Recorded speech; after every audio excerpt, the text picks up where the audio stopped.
一起来看精彩短剧《一诺一生》故事解说。夏宁在医院顺利生产，历经辛苦生下了儿子一诺。生产过程中，身旁的助产人员不断鼓励她用力坚持。孩子顺利出生后，夏宁的闺蜜看着可爱的新生儿，询问夏宁打算给干儿子取什么名字。夏宁思索过后，定下了一诺这个名字。闺蜜随即开口询问夏宁是否打算将孩子父亲的存在告知对方。夏宁态度坚定地予以拒绝，她已经下定决心，往后独自带着孩子生活，母子二人相依为命。闺蜜闻言十分仗义地表示，自己作为一诺的干妈，一定会尽心尽力照顾孩子和夏宁，绝不会坐视不管。时间流转到孩子长大之后，夏宁经营着一家名为一诺一生的私房甜品工作室，平日里靠制作售卖甜品维持生计。这天，她来到一处场所去提前预定的下午茶，偶遇了顾念生的妹妹顾月。顾月见到夏宁后，慌张地改口称呼她为嫂子，随即又连忙掩饰，拿出零食递给身边的一诺，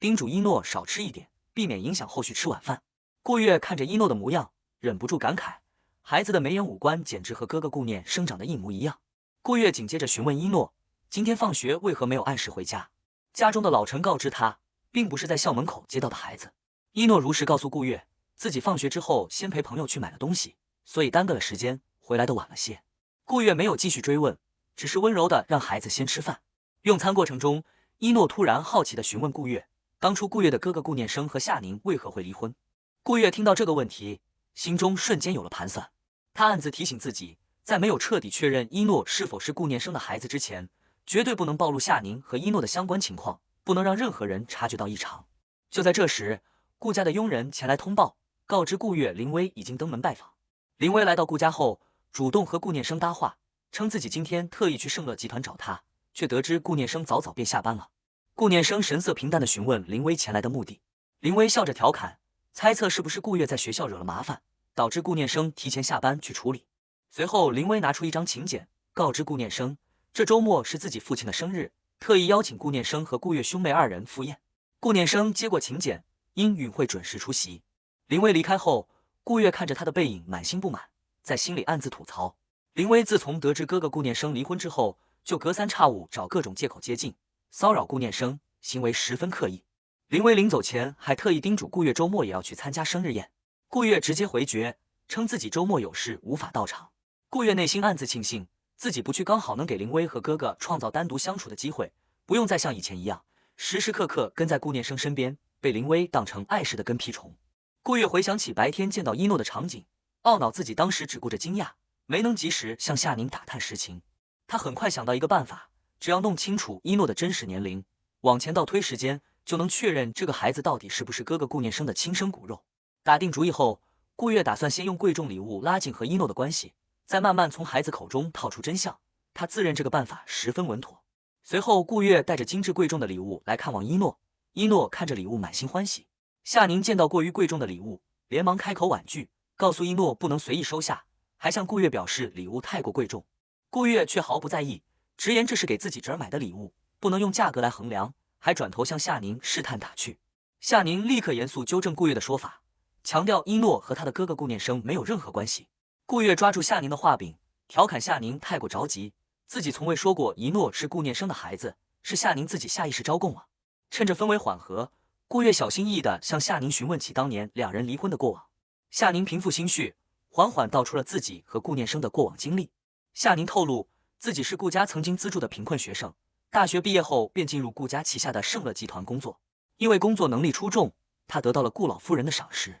顾老夫人十分看好他，主动提出让他嫁给顾念生。夏宁感念顾家多年的资助恩情，便答应了这门婚事。夏宁回忆，当初顾老夫人带着他和顾念生见面，询问顾念生对自己这门婚事的看法。顾念生当时态度淡然，全程听从母亲安排，没有半点异议。婚后，夏宁尽心尽力打理顾家的家事，主动牺牲了自己的事业，只为让顾念生能够毫无后顾之忧地在外打拼事业。他原本以为自己的付出能够换来顾念生的尊重与珍惜，可现实却让他满心失望。婚后的顾念生常年在外奔波，夫妻二人一个月都难得见上几面，就连日常的信息，顾念生也极少回复。夏宁还记得，当年时常会有亲友旁人议论两人的婚事，众人都惋惜顾家最终没有和家世样貌样样出众的林家联姻，纷纷觉得林薇和顾念生才是天造地设的一对，还调侃顾念生当年一时糊涂，娶了来历不明的夏宁。长久的冷落和旁人的闲言碎语，让夏宁彻底心灰意冷。心力交瘁的他最终向顾念生提出了离婚。顾念生没有过多挽留，平静地答应了离婚的请求。两人离婚1个多月后，夏宁发现自己停经，前往医院检查后得知已经怀孕。但每当他想起顾念生当初签下离婚协议时云淡风轻的模样，便觉得这样一个轻易放手的人，定然不会在乎这个未出世的孩子。于是夏宁暗自下定决心，独自生下孩子，独自将孩子抚养长大，不依靠任何人。知晓过往的顾月更加心疼夏宁和一诺，他以已经送了贵重礼物为由，向夏宁提出想在家中蹭一顿饭。夏宁没有拒绝，只是让他提前和顾念生报备。顾月随即给家中的王姨发消息，告知对方自己今晚在外和同学吃饭，不用为自己准备晚餐。随后顾月温柔地抱起一诺，陪着孩子玩耍。看着乖巧可爱的一诺，顾月满心柔软，感慨夏宁独自带娃的生活远比自己想象中温馨，并非过得辛苦拮据。用餐时，顾月连连夸赞夏宁的厨艺，称自己已经好几年没有吃到这么好吃的饭菜。夏宁询问他平日里的饮食，顾月坦言自己在家都是王姨做饭，哥哥顾念生常年忙于工作，偌大的别墅里，平日里只有他、保姆王姨和管家张叔3人，生活十分冷清。夏宁闻言十分心疼，主动告诉顾月，往后若是想吃家常菜，可以提前和自己说，随时可以来家里吃饭。顾月满心欢喜答应。夏宁随即叮嘱他，往来的事情一定要瞒着顾念生，不能让他哥哥知晓。天色渐晚，夏宁提醒顾月时间不早，该回家了。顾月依依不舍地和一诺告别，还特意给一诺留下了自己亲手做的食物，温柔叮嘱孩子好好吃饭。顾月回到家后，顾念生询问他为何归家如此之晚，还追问他手中食物的来源。顾月谎称食物是同学赠送的。面对顾念生接连的追问，顾月心中慌乱，暗自庆幸自己险些暴露所有事情，还赌气反问顾念生从未真正关心过自己的生活，不必事事追问。次日，林薇再次找到顾月，告知他今晚是自己父亲的生日宴，再三叮嘱顾月一定要到场，还许诺会为他准备很多美食。顾月依旧果断拒绝，称自己周末要在家写作业，没有时间赴宴。生日宴当晚，顾念生准时到场，向林薇的父亲送上诚挚的生日祝福。林伯伯十分欣慰，直言顾、林两家合作多年，无需这般客套。一旁的林薇觉得长辈对话太过无趣，连忙拉着顾念生，想要带他去结识更多商界朋友。看着两人离去的背影，林薇心中暗自笃定，自己早晚要拿下顾念生。之后，顾月再次找到夏宁，小心翼翼地询问夏宁是否还想念顾念生。不等夏宁回应，顾月便自顾自说道，他觉得顾念生心里一直惦记着夏宁，自从夏宁离开后，顾念生整日面色冰冷，极少展露笑容，脾气也变得愈发暴躁。顾月还透露自己曾半夜起夜，看到顾念生独自坐在客厅，翻看两人从前的合照，落寞又孤单。夏宁听完只是淡然表示，成年人的感情和过往十分复杂，并非一句想念就能化解所有问题。年纪尚小的顾月还无法理解其中的纠葛。另一边，顾家的人发现顾月近期的行踪十分反常，以往顾月放学都会让老陈在校门口接她，最近却总是让老陈去学校附近的街口等候，众人纷纷猜测顾月是否早恋。而顾月此番反常，都是为了悄悄接触夏宁和一诺。为了帮夏宁的甜品工作室拓展生意，顾月凭借自己的人脉，为夏宁拿下了一笔大单。云峰私募基金市场品牌部即将举办员工下午茶团建，需要23人份的下午茶甜点。顾月提前向对方极力夸赞夏宁的手艺，随后找到夏宁，询问他能否承接下这笔订单，不想让自己失信于人。夏宁十分惊讶顾月能拥有这样的人脉，在确认情况后，爽快答应了订单，让对方部门的行政人员直接下单，自己会准时完成配送，保证品质。敲定合作后，品牌部的行政小江主动对接订单，收到甜品和饮品后，忍不住夸赞摆盘精致，甜度适中，直言这是自己挖到的宝藏私房店铺。店名一诺一生也十分暖心，还特意拍照发布朋友圈推荐。顾念生偶然得知部门定制了下午茶，便向身边的下属李明询问详情。李明如实汇报，下午茶来自一家名为一诺一生的私房甜品工作室，店主名叫夏宁，网上网名为柠檬姐姐，在社交平台小有名气，部门众人都十分认可她的手艺。听到夏宁这个名字，顾念生心中骤然一动。远在工作室的顾月满心期待，默默畅想夏宁和顾念生能够借着这次订单相遇，好奇两人重逢后的对话与反应，觉得自己这番苦心安排或许能让两人的关系迎来新的开端。夏宁忙完订单事宜后身心疲惫，顾月察觉到他的疲惫，轻声询问他是否刚刚见过顾念生。夏宁立刻明白，这次的订单是顾月刻意安排的。他严肃告知顾月，3年前他和顾念生就已经结束，两人早已不是夫妻，让顾月不要再插手自己和顾念生的事情，也不要擅自安排两人见面。夏宁坦言自己不排斥顾月喜欢亲近一诺，但希望顾月不要干涉自己和孩子的生活。若是顾月想看望一诺，可以提前告知自己，他会带着孩子外出相见，工作室和家里并不方便顾月前来，避免产生不必要的纠葛。顾月连忙解释，自己从未想过伤害夏宁和孩子，只是真心希望夏宁和哥哥能够解开误会，重归于好。话音刚落，一诺便询问妈妈，姑姑是不是要再也不来了？自己很喜欢姑姑。夏宁温柔安抚孩子，没有多做解释。与此同时，顾念生已经确认了夏宁的身份，他立刻吩咐李明即刻查清一诺一生甜品工作室的法人信息、详细地址以及所有相关资料。夏宁的闺蜜得知情况后，特意请假赶来陪伴夏宁，坦言当年夏宁生产时自己全程陪伴，如今不管发生什么，自己依旧会陪着她，支持她。见到干妈前来，一诺十分开心，亲昵地依偎在干妈身边。顾月依旧时常找机会看望一诺，这天他再次上门，却被夏宁告知一诺正在上课，近期订单繁忙，没有空闲相见。顾月只能表示自己只是想远远看一眼孩子。夏宁随即询问顾月近期频繁上门接触自己和孩子，是不是已经将所有事情告诉了顾念生。顾月坦然承认，同时反问顾宁为何明明相爱，彼此挂念，却始终不肯主动坦白，不肯给彼此一个机会，还鼓励顾念生主动去找夏宁，亲口询问所有真相。顾念生却满心犹豫，他不确定自己主动追问夏宁是否会如实告知一切，更害怕贸然行动会彻底断送两人仅剩的交集。但他心里清楚，自己不能再放任现状，只是不知道该以何种方式重新靠近夏宁，不想让夏宁觉得自己只是一时兴起，追到便作罢。他想要长久的守护母女二人。不久后，有陌生人突然上门，夏宁询问对方来意，对方直言是顾念生雇佣而来。夏宁当即拨通顾念生的电话，严肃告知他无需做这些多余的事情。顾念生没有过多辩解，只是默默记住了夏宁的电话号码。隔天，顾月再次带着亲手制作的食物上门，坦言食物是跟着王姨学做的，想让夏宁和一诺尝尝味道。他诚恳向夏宁道歉，解释自己所有的举动都只是希望夏宁和哥哥能够收获幸福，知晓两人心里都还牵挂着彼此，实在不忍心看着两人互相折磨。夏宁最终松口，允许顾月日后正常上门看望孩子。顾月满心欢喜，立刻将这个好消息告知顾念生，叮嘱顾念生一定要好好把握机会。夏宁心软，但绝不会轻易给人第二次机会，让他务必珍惜。顾念生郑重记下，心中暗暗下定决心，一定要弥补过往的过错。随后，顾念生主动制造和夏宁的相处机会。他记得3年前夏宁曾说过，压力大的时候喝焦糖玛奇朵最能缓解情绪。时隔3年，他依旧牢记于心。看着眼前的焦糖玛奇朵，夏宁心中百感交集，忍不住回想，既然顾念生心思如此细腻，记得自己的随口之言，为何当初婚后却不懂珍惜，不善待自己？顾念生主动靠近一诺，温柔陪伴孩子玩耍，还主动下厨帮忙，却被夏宁婉拒，让他安静坐在一旁即可。看着难得展露笑容的夏宁和活泼可爱的一诺，顾月悄悄蹲在门外，不敢贸然打扰这份温馨的氛围。正当氛围逐渐缓和，网上突然出现了大量造谣抹黑夏宁的营销号，恶意编造不实言论，诋毁他。顾念生得知后，第一时间安排李明处理事宜，下达3道指令：一是让法务部24小时内起诉所有造谣营销号，出具律师函；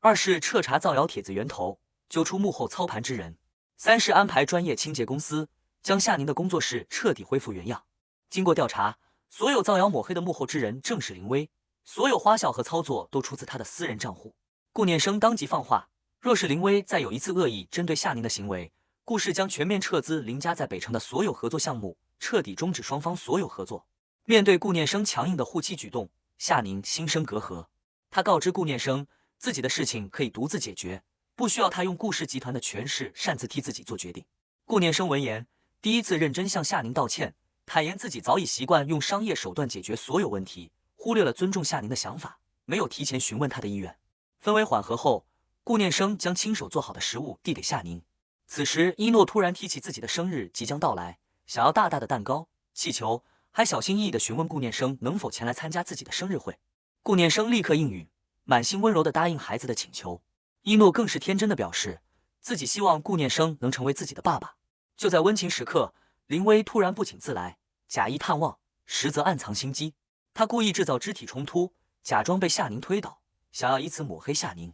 夏宁的监控完整记录下了全过程，拆穿了他的谎言。眼见谎言被戳破，林薇只能改口称是自己脚下打滑，并非被人推倒。顾念生对林威的所作所为极度失望，直言上次的警告他全然没有放在心上，彻底撕破了脸面。林威恼羞成怒，扬言顾念生迟早会为自己的决定后悔。林家的事情尚未平息，顾家内部又爆发了危机。顾家2房、3房的长辈以顾念生私德有亏，与前妻纠缠不清，影响集团形象为由，当众提议罢免顾念生的总裁职务。面对众人的发难，顾念生从容反击，当众揭露2房3年前挪用3000万公款购置海景房，3房倒卖公司核心客户名单给竞争对手牟利的黑料。随后，顾念生当场宣布冻结2房、3房所有家族股份，解除2人在顾氏集团的一切职位。面对长辈的威胁与质问，顾念生表示自己会亲自向爷爷说明情况，念在亲戚情分，不追究2人的法律责任。但严禁2人再踏入北城半步，彻底肃清了顾家内部的蛀虫。事后，顾念生向夏宁坦言，自己从前一味看重家族和睦，如今才明白，夏宁和一诺才是自己真正的家人。清理家族内部问题，都是因为他们伤害了自己最在乎的人。不久后，一诺在学校亲子活动中遭遇意外，有人受林威指使，刻意绑架孩子。危急时刻，顾念生及时赶到，救下了受惊的一诺。安抚好孩子后，顾念生坦诚，自从知晓一诺的存在，自己便一直在默默学习如何做一个父亲，如何爱人。经历这场风波，顾念生希望夏宁能允许自己留宿陪伴母子2人，主动提出睡在客厅沙发，只求能守护在他们身边，给孩子足够的安全感。为了给母子2人正式的名分，杜绝所有谣言，顾念生召开发布会，当众出示亲子鉴定报告，官宣一诺是自己的亲生儿子，夏宁是自己唯一的妻子，同时郑重告知所有造谣者必将追究其法律责任。夏宁询问顾念生为何早已知晓一切却从不坦白，顾念生坦言自己害怕夏宁不愿原谅自己，不愿接受自己，所以一直不敢贸然挑明。他不求夏宁立刻原谅自己，只求能一直守护在母子2人身边。发布会后依旧风波不断，林威气急败坏之下蓄意伤人，想要伤害夏宁，顾念生毫不犹豫挡在夏宁身前，护住了他和孩子。事后，顾念生悉心照料夏宁，亲手熬制3小时汤水，温柔投喂行动不便的夏宁。林威的父亲亲自上门为女儿的过错道歉，送上林家北城3个项目的股权转让书，只求顾念生放过林威。顾念生态度坚决，表明合作可以照常洽谈，但林威伤害夏宁的事情绝无商量余地，坚持全面撤资林家北城所有项目，绝不姑息。接连的风波导致顾氏集团股价大跌，2房3房泄露的核心机密让公司损失3大客户，股价暴跌15%。就在顾念生处理公司危机时，夏宁主动拿出自己整理的完整证据，包含2房挪用公款的流水、3房倒卖客户信息的交易记录，凭借自己腐朽的金融知识，助力顾念生稳住局面。顾念生十分疑惑夏宁为何愿意出手相助，夏宁坦然回应，一切都是为了一诺，希望孩子能拥有完整的父爱。风波彻底平息后，顾念生再次向夏宁诚恳道歉，正式请求夏宁给自己一次改过自新、重新追求他的机会。夏宁思虑再三，给出了3个月的试用期，定下3条规矩：顾念生可以参与自己和一诺的生活，但不得私自以丈夫身份公开自居，不得干涉自己的工作与事业，绝对不能再擅自替自己做任何决定。顾念生毫不犹豫，全盘答应，满心珍惜来之不易的机会。后续顾念生始终恪守约定，用心陪伴一诺成长，笨拙又认真地学着照顾孩子，打理家事。恰逢一诺患上手足口病，需要隔离治疗，家属无法进入病房陪护，年仅3岁的孩子独自接受治疗，十分孤单。顾念生放心不下，立刻租下病房隔壁的房间，全天候陪护，隔着玻璃守护孩子，悉心照料孩子的起居，彻底褪去了霸道总裁的冷漠高傲，尽显温柔与担当。顾念生的母亲也主动找到夏宁，细数顾念生的过往与改变。他告知夏宁，顾念生年少丧父，12岁便独自扛起整个顾家的重担，年少时独自承压，默默隐忍。这3个月来，顾念生每天早起学做早餐，深夜学习照顾孩子的技巧，只为学会如何好好爱夏宁和一诺。他还为夏宁和一诺准备了充足的资产保障，告诉夏宁，若是顾念生日后再辜负他，这些资产便归他们母子所有。听完顾母的话，看着顾念生实打实的改变与付出，夏宁心中彻底动摇。他明白感情没有绝对的保障，但他愿意为了一诺，也为了自己，试着再相信一次顾念生，给彼此一个重新开始的机会。最终2人达成约定，私下交往磨合，暂时不对外公开关系，循序渐进地修复彼此的感情，慢慢拼凑属于一家3口的完整幸福。